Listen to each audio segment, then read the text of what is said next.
Labour welfare foundation के द्वारा Connaught place के कॉन्स्टिट्यूशन क्लब में प्रेस कॉन्फ्रेंस का आयोजन किया गया, जिसमें एडवोकेट सुनील गुप्ता ने भ्रष्टाचार को लेकर कई सारी जानकारियां दी और उसको लेकर वर्तमान सरकार और पिछले सरकार पर भी सवाल उठाया। साथ ही कहा कि इस मामले को लेकर प्रधानमंत्री नरेंद्र मोदी को भी गंभीरता से लेना चाहिए, हो रहे भ्रष्टाचार पर किस तरीके से अंकुश लगाया जाए, उसमें किस डिपार्टमेंट को इन्वॉल्व किया जाए, इस पर विचार किया जानी चाहिए। उनका आरोप किसी सरकार पर नहीं, सिस्टम पर है, क्योंकि जिस तरीके से भ्रष्टाचार बढ़ रहा है उसको लेकर कई तरह की समस्याएं सामने आ रही है। उत्तराखंड पावर लिमिटेड के मैनेजिंग डायरेक्टर पर सवाल खड़ा करते हुए कहा कि कैसे कम समय में इतना बड़ा अंपायर खड़ा कर लिया गया, इसके पीछे क्या क्या कारण है, उस पर जांच होनी चाहिए।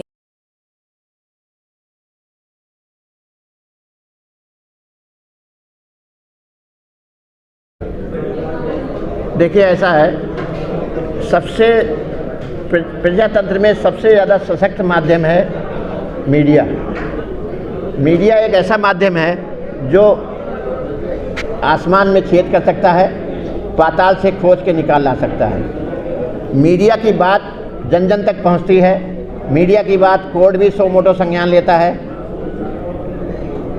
अगर पीआईएल हम करते भी हैं तो पीआईएल पर्टिकुलर किसी टॉपिक की जाती है और पीआईएल इंडिविजुअल मैं नहीं कर सकता, उसमें पब्लिक इन्वॉल्व हो, पब्लिक की सहभागिता लेना इस ज़माने में बहुत मुश्किल काम है। तो मुझे तो आप लोगों का माध्यम सबसे सशक्त माध्यम लगा, मैंने इसलिए, और वो भी नेशनल मीडिया, दिल्ली में बैठा मीडिया जो विदेशों तक में जिसकी तूती बोलती है। ये जो अधिकारी है, ये कौन सी सरकार में फला फूला जाता है, कांग्रेस वाले या बीजेपी सरकार में?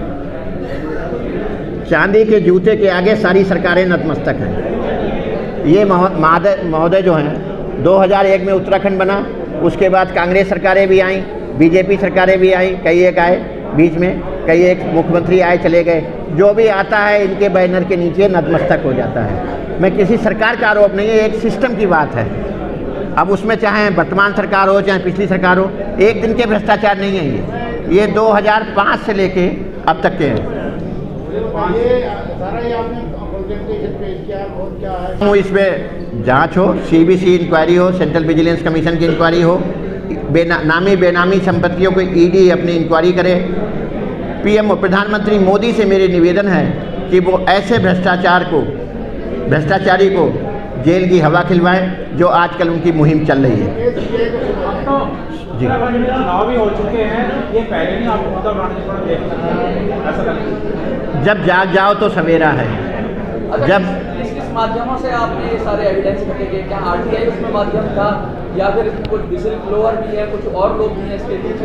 मैं आपको छोटी सी एक बात बता दूं, मैं भी आप ही का भाई हूं, आपसे निकला हुआ एक बहुत छोटा सा पत्रकार हूं, एडवोकेट ज़्यादा हूं, पत्रकार बहुत कम हूं। तो सूत्र हम कहां से लाते हैं, कैसे लाते हैं, ये माननीय सुप्रीम कोर्ट की गाइडलाइन है। हाँ, अगर मेरा सूत्र गलत है then we will defaulter, otherwise ये पूछने का राइट मेरे ख्याल से अगर मैं सही हूँ तो किसी को नहीं है कहाँ से आया तो गलत है तो चैलेंजेबल है, सही है तो नॉट चैलेंजेबल।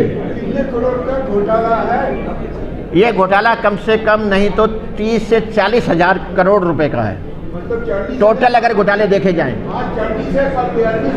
रोज बढ़ रहा है, दिनों दिन बढ़ रहा है। एक मेरा सवाल है जी, पास सर्टिफाइड है। नहीं, आपने जो दिखाए सारे, वो कल को मानहानि का दावा कोई कर दे तो आपके डॉक्यूमेंट जीरो हो जाते हैं, जहाँ सिर्फ फोटोकॉपी है। नहीं, फोटोकॉपी सरकार की सूचना में थेफ्ट ऑफ डॉक्यूमेंट कहलाता है। डोंट माइंड, जब तक वो सर्टिफाइड नहीं है। दूसरी, मैंने जब उत्तराखंड गवर्नमेंट में शासन को कंप्लेंट की, उत्तराखंड गवर्नमेंट को जब कंप्लेंट की, वो सारी जांचें, सब इंक्वायरी, इनके खिलाफ संस्तुतियाँ सब दबके रह गई, तब मैंने आप जैसे नेशनल मीडिया का सहारा लिया। और कोई कंप्लेंट की कॉपी नहीं है ये कोई एक स्कैम नहीं है, मेरे पास हर स्कैम की कॉपी है। एक छोटी सी बात कह रहा हूँ, मैंने एक ही बात कही है कि किसी भी पहले मैंने ही नहीं कंप्लेंट की, तमाम लोगों ने की, उन सबकी कंप्लेंट मेरे पास है। मैं आपको बता रहा हूँ, अब मेरी सुन तो ले सरकार, एक कागज दिखा दो जिसमें आपने कंप्लेंट। बड़े भाई मेरी बात तो सुन लें। आप आए मेरे पास और ये देखें सर्टिफाइड कॉपी मेरे नाम से है या नहीं है।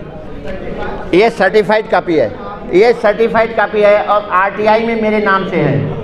सारी all documents are in RTI and certified copy. Delhi से मारीदास की रिपोर्ट देखते रहिए आपका अपना चैनल आंचलिक डबरें अपनों की खबर आप तक।